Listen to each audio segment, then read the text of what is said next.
जय श्री कृष्णा दोस्तों, राधे राधे। आप सभी भक्तजनों का इस कथा में बहुत बहुत स्वागत है। आज हम सभी भक्तजन सावन मास की कृष्ण पक्ष की एकादशी यानी कामिका एकादशी की व्रत कथा सुनेंगे। यह विशेष दिन भगवान श्री हरि विष्णु जी को समर्पित माना जाता है। इस दिन भगवान विष्णु जी की विधि पूर्वक पूजा करने से अकाल मृत्यु का भय नहीं होता और व्यक्ति को सभी पापों से मुक्ति मिलती है। यह एकादशी चतुर्मास महीने की पहली एकादशी होती है। कहा जाता है कि कामिका एकादशी का व्रत रखने से साधक पर विष्णु जी की कृपा सदा बनी रहती है और उसकी सभी मनोकामनाएं भगवान श्री हरि की कृपा से पूरी होती हैं। आइए आज की कथाओं को शुरू करते हैं। तो बोलिए भगवान श्री हरि की जय हो। श्री भगवान कहते हैं, ब्राह्मण काम्पिल्य नगर में वीरबाहु नाम से प्रसिद्ध एक राजा हुआ करते थे। वह सत्यवादी, क्रोध पर विजय पाने वाले, ब्रह्म ज्ञानी और मेरे भक्त थे। उनका स्वभाव बड़ा दयालु था। वे वैष्णवों के भक्त थे और मेरी कथा सुनने में सदा रुचि रखते थे। दानी, विद्वान, क्षमाशील, पराक्रमी, जितेंद्रिय और अपनी ही स्त्री से स्नेह रखने वाले थे। उनकी स्त्री पतिव्रता, परम साध्वी तथा मेरी भक्ति में तत्पर रहने वाली थी। अपनी उस रानी के साथ वह पूरी पृथ्वी का पालन करते थे और मेरे सिवा दूसरे किसी देवता को नहीं जानते थे। एक दिन महामुनि भारद्वाज महात्मा वीरबाहु के घर पधारी। उन्हें देखकर राजा ने विधि पूर्वक अर्घ देकर उनका स्वागत किया। अपने ही हाथ से उनके लिए आसन बिछाया और बड़ी भक्ति से प्रणाम करके मुनि के आगे खड़े होकर कहा, हे महर्षि, आज मेरा जन्म सफल हो गया। परमात्मा भगवान विष्णु मुझ पर बहुत प्रसन्न हैं। तभी तो आप जैसे योगी राज मेरे घर पर पधारे हैं। आपकी पवित्र दृष्टि पड़ने से आज मैं कोटि कोटि पापों से मुक्त हो गया हूँ। ऋषि भारद्वाज बोले, महाभाग, तुम भगवान विष्णु के भक्त हो। उत्तम प्रजाओं से युक्त वह धरती धन्य है जिसकी तुम रक्षा करते हो। जहाँ का राजा भगवान विष्णु का भक्त ना हो, उस राज्य में निवास नहीं करना चाहिए। जंगल और तीर्थ में निवास करना अच्छा है, परंतु वैष्णवहीन राज्य में रहना कदापि ठीक नहीं है। जहाँ भगवत भक्त राजा इस पृथ्वी का शासन करता है, उस पाप शून्य राज्य को वैकुंठ मानना चाहिए। राजन, मैंने जो तुम्हारी ओर देखा है उससे मेरी दृष्टि सफल हो गई है। जो तुम्हारे साथ वार्तालाप करती है वह मेरी वाणी भी आज सफल हो गई। तुम भगवान विष्णु के भजन में तत्पर रहने वाले परम पवित्र राजा हो। मैंने तुम्हारा दर्शन कर लिया। तुम्हारा कल्याण हो। तुम सुखी रहो। अब मैं जाऊंगा। इसी समय महारानी कांतिमती ने भी आकर मुनि श्रेष्ठ भारद्वाज को प्रणाम किया। तब मुनि ने उन्हें आशीर्वाद देते हुए कहा, सुंदरी, तुम सौभाग्यवती और पतिव्रता रहो। शुभे भगवान विष्णु में तुम्हारी अविचल भक्ति हो। उसके बाद राजा ने पूछा, मुनि श्रेष्ठ, मैंने पूर्व जन्म में कौन सा पुण्य किया है जिससे मुझे यह राज्य, गुणवान पुत्र, मुझ में मन लगाए रहने वाली परम सुंदरी और भगवत भक्त पत्नी प्राप्त हुई है? महामुनि, मैं कौन था और मेरी यह स्त्री कौन थी? महर्षि भारद्वाज ने कहा, राजन, तुम पूर्व जन्म में जीव हिंसा परायण शूद्र थे। नास्तिक, दुराचारी, पर स्त्रीगामी और सदाचार शून्य थी। परंतु तुम्हारी जो यह स्त्री है, यह पूर्व जन्म में भी तुम्हारी ही पत्नी थी। इसके लिए मन, वाणी और क्रिया द्वारा सेवन करने योग्य तुम्हारे सिवा दूसरा कोई नहीं था। यह पतिव्रता नारी निरंतर तुम्हारी ही सेवा में रहती थी। तुम पाप कर्मी थे, इसलिए मित्रों ने तुम्हारा साथ छोड़ दिया, भाई बंधुओं ने तुम्हें त्याग दिया। तुम्हारे पूर्वजों ने जो धन संचित कर रखा था वह सब नष्ट हो गया। धन नष्ट हो जाने पर भी तुम्हें भोग की अभिलाषा ज्यों की त्यों बनी रही। पूर्व कर्मों के परिणाम से तुम्हारी खेती भी चौपट हो गई। उस दशा में सबने तुम्हें छोड़ दिया, परंतु इस साध्वी स्त्री ने प्रतिदिन क्षीण काया होते हुए भी तुम्हें नहीं छोड़ा। सब ओर से विफल मनोरथ होकर तुम निर्जन वन में चले गई और वहाँ अनेक प्रकार के जीवों को मारकर अपना पोषण करने लगी। इस प्रकार रहते हुए तुम्हें बहुत वर्ष बीत गए। एक दिन की बात है, एक महामुनि राह भूलकर उधर आ निकले। वे श्रेष्ठ ब्राह्मण थे और उनका नाम देव शर्मा था। उन्हें दिशा का ज्ञान नहीं रहा, साथ ही वे भूख और प्यास से अत्यंत पीड़ित होकर दोपहर के समय वन में गिर पड़ी। उस दुख से पीड़ित होकर ब्राह्मण को देखकर तुम्हारे मन में दया आ गई। वे बूढ़े थे और तुम्हें जानते भी नहीं थे, तो भी तुमने उनका हाथ पकड़कर उठाया और कहा, हे महर्षि, आप कृपया करके मेरे आश्रम पर चलो। वहाँ जल से भरा हुआ सरोवर है जो कमलों के समुदाय से सदा सुशोभित रहता है। वह आश्रम सुंदर फल फूलों वाले मनोहर वृक्षों से घिरा हुआ है। वहाँ ठंडे जल में स्नान करके उसके बाद फल खाओ और शीतल जल पियो। तब ब्राह्मण को कुछ कुछ चेतना आई और वह उस शूद्र का हाथ पकड़कर जलाशय के समीप गए। वहाँ सरोवर के तट पर वृक्षों की छाया में बैठे, फिर विधि पूर्वक स्नान करके देवताओं और पितरों का तर्पण करने के पश्चात भगवान विष्णु की पूजा की और शीतल जल पिया। वृक्ष के नीचे आकर जब वे विश्राम करने लगी, तब उस शूद्र ने अपनी स्त्री के साथ आकर मुनि को साष्टांग प्रणाम किया और बड़ी भक्ति से कहा, महर्षि, आप हमारे अतिथि हैं और हम दोनों का उद्धार करने के लिए यहाँ पधारे हैं। आपके दर्शन मात्र से हमारे सब पापों का नाश हो गया है।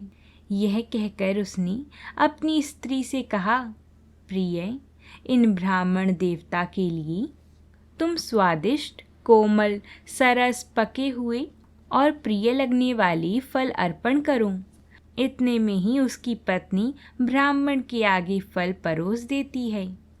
ब्राह्मण ने उस फलों का भोजन किया और ठंडा जल पीकर उनका चित्त बहुत प्रसन्न हुआ। वहाँ सुख पाकर उन्होंने पेड़ के नीचे विश्राम किया। वह पति पत्नी भी अपने घर में आकर भोजन करने लगी। फिर दोबारा ब्राह्मण के पास आकर कहा, मुनि श्रेष्ठ, आप कहाँ से इस निर्जन वन में आए हैं? ब्राह्मण ने उत्तर दिया, महाभाग, मैं ब्राह्मण हूँ और प्रयाग जाना चाहता हूँ। अपरिचित मार्ग से चलकर इस भयंकर वन में आ गया हूँ। तुमने आज मुझे जीवन दान दिया है, बोलो मैं तुम्हारा क्या उपकार करूँ? तब वह आदमी बोला, राजा भीम से सुरक्षित विदर्भ नगरी मेरा निवास स्थान है। मैं सदा पाप में ही लगा रहा। अपने वर्ण धर्म को मैंने छोड़ दिया। फिर बंधुओं ने मुझे त्याग दिया और मैं इस वन में चला आया। यहाँ प्रतिदिन जीव हिंसा करके अपनी स्त्री के साथ जीवन निर्वाह करता हूँ। महामुनि, अब इस पातक से मुझे अत्यंत खेद है और वैराग्य भी हो गया है। प्रभो, मुझ पापी के ऊपर कुछ अनुग्रह कीजिए। मेरे किसी पूर्व पुण्य के प्रभाव से आप कृपया करके ऐसा उपदेश दें जिसके प्रभाव से मुझे अपनी पत्नी के साथ यमराज का दर्शन ना करना पड़े। मैं भगवान विष्णु को छोड़कर और कुछ नहीं चाहता। तब ऋषि ने कहा, सहसा तुम्हारे मन में भगवान विष्णु के ऊपर जो ऐसी पूर्ण श्रद्धा बुद्धि हुई है, इससे तुम तीर्थ और व्रत के बिना ही करोड़ों पापों से मुक्त हो गए हो। आतिथ्य सत्कार और भक्ति से तुम्हें भगवान विष्णु का पद प्राप्त हुआ है। यों कहकर वह ब्राह्मण तीर्थराज प्रयाग को चली गई।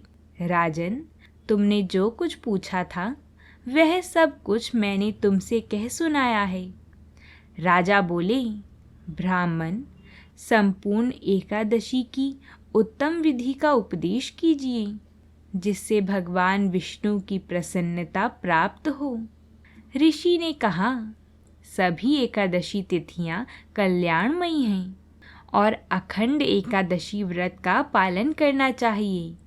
दशमी को नक्त व्रत करें, एकादशी को दिन में और रात्रि में भी उपवास करें तथा द्वादशी को पारण के रूप में केवल एक बार भोजन करें। इसे अखंड एकादशी कहते हैं। दिन के 8वें भाग में जब सूर्य की ज्योति मंद हो गई हो, उसी में किए हुए भोजन को नक्त व्रत कहते हैं। रात्रि में भोजन करने का नाम नक्त व्रत नहीं है। कांसे के बर्तन में भोजन करना, उड़द, मसूर, चना, कोदो, साग, शहद, दूसरे का अन्न, दोबारा भोजन और मैथुन, इन 10 वस्तुओं को विष्णु भक्त मनुष्य दशमी को ही त्याग दे। जलपान, हिंसा, अपवित्रता, असत्य भाषण, पान चबाना, दातून करना, दिन में सोना, जुआ खेलना, रात में सोना और पतित मनुष्य से वार्तालाप करना, विष्णु भक्त पुरुष इन 11 बातों को एकादशी के दिन त्याग दें।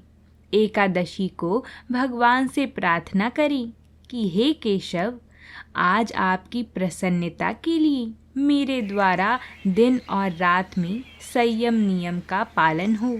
फिर द्वादशी आने पर भगवान से इस प्रकार प्रार्थना करें, हे भगवान गरुण ध्वज, आज सब पापों का नाश करने वाली पुण्यमयी पवित्र द्वादशी तिथि मेरे लिए प्राप्त हुई है।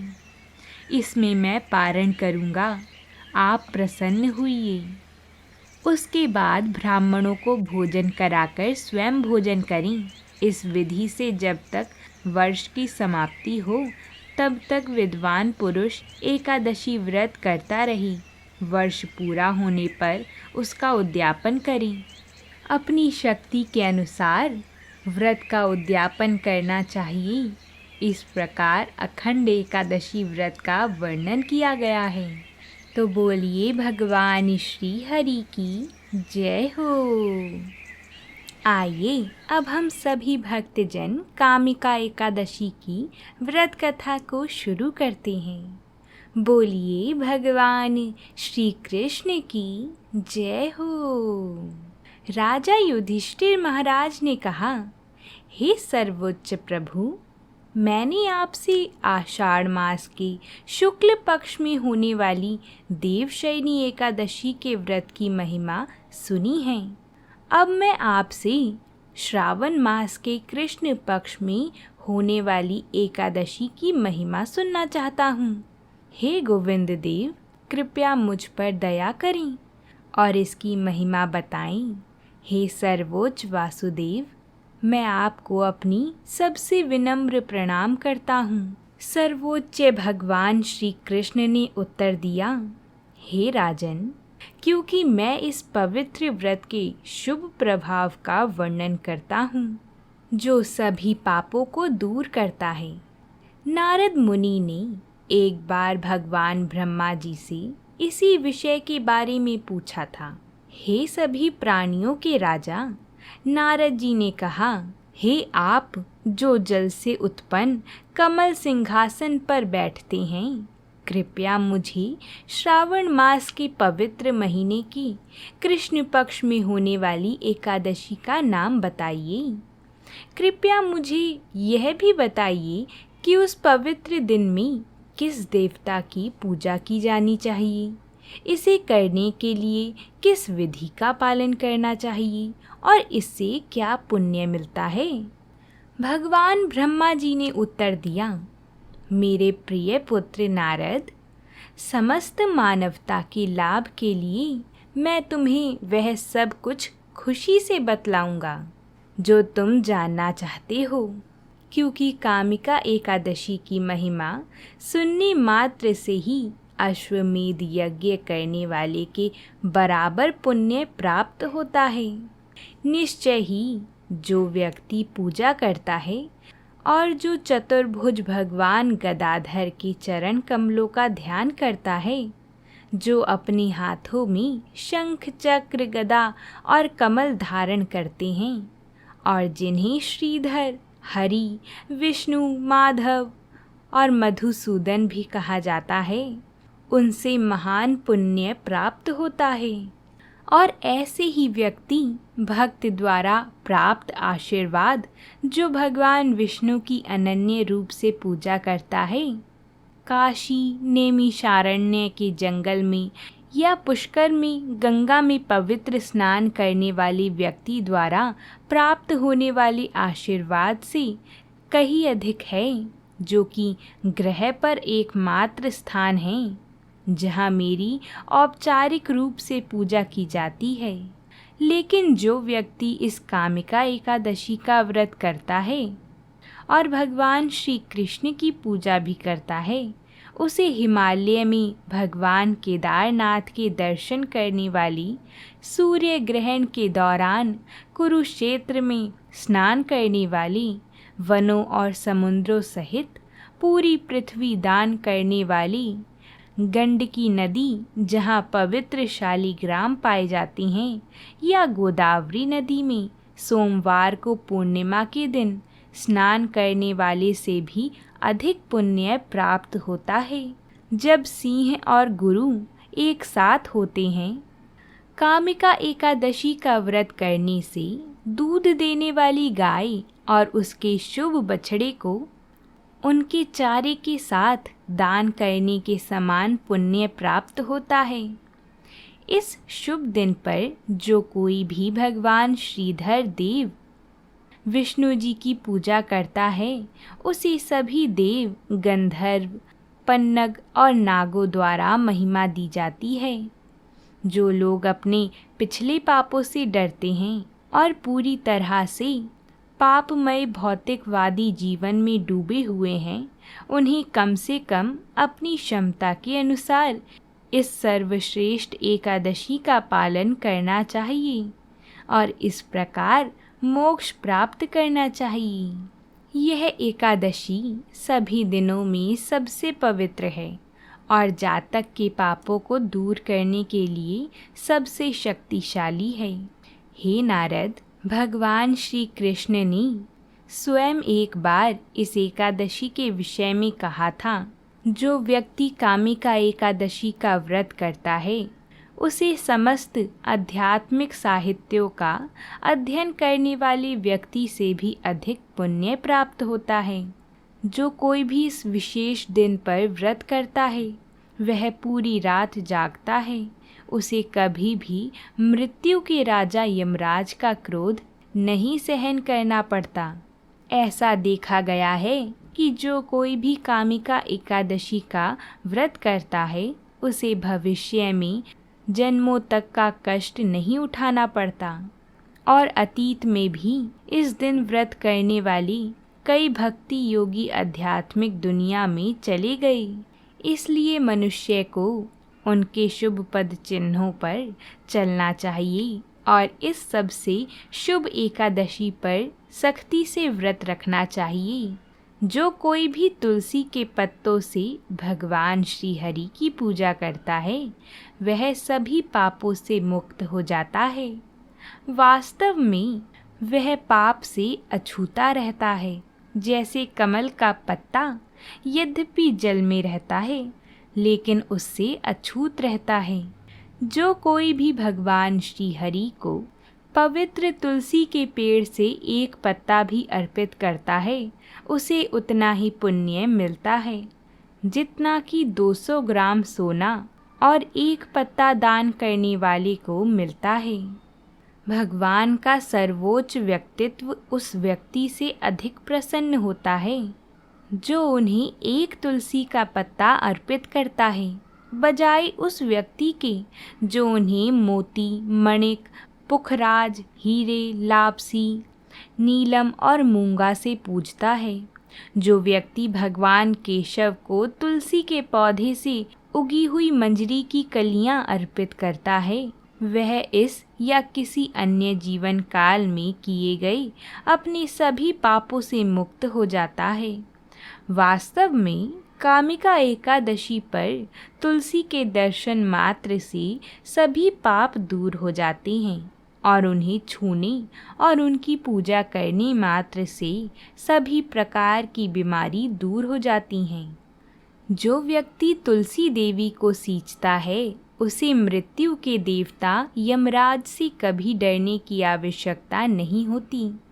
जो व्यक्ति इस दिन तुलसी का पौधा लगाता है या उसकी रोपाई करता है, वह अंततः भगवान श्री कृष्ण के साथ उनके धाम में निवास करेगा।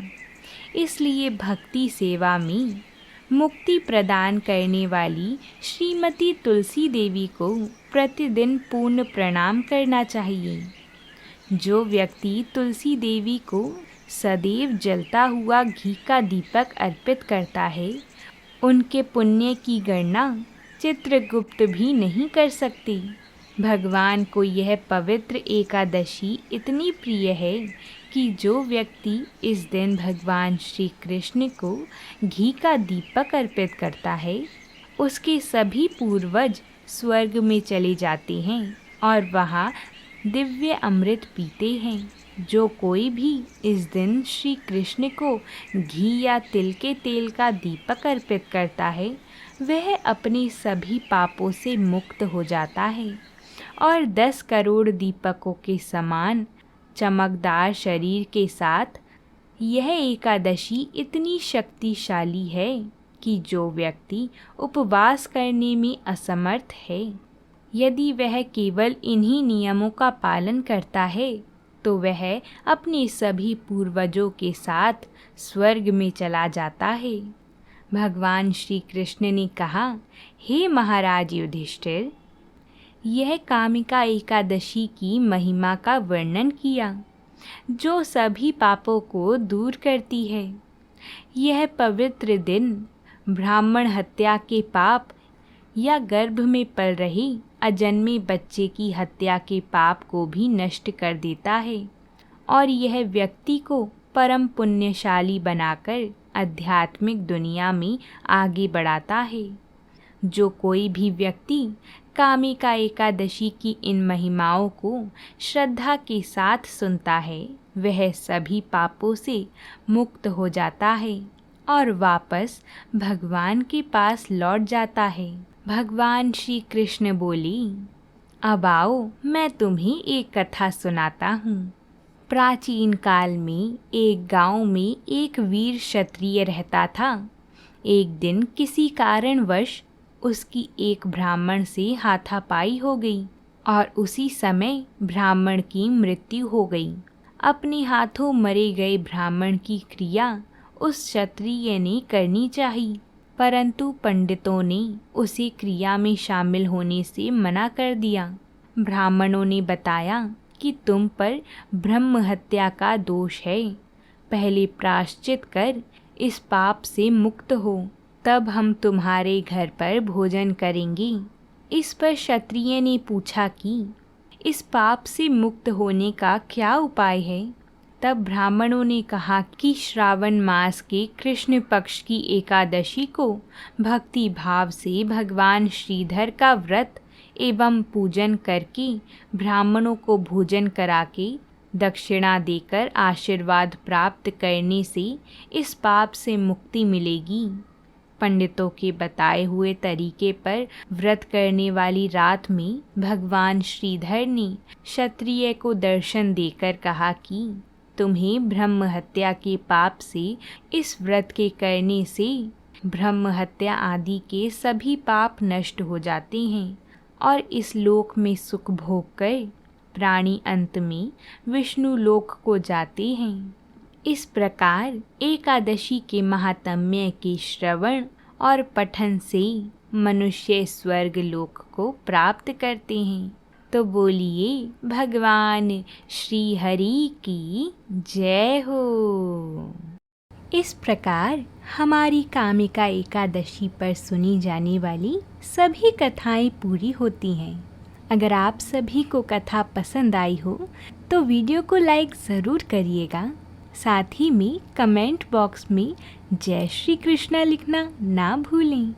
और अगर आप हमारे चैनल पर नए आए हैं तो चैनल को सब्सक्राइब ज़रूर कर लेना, क्योंकि हम ऐसी ही व्रतों से जुड़ी कथाएं हमेशा आपके लिए लाती रहती हैं।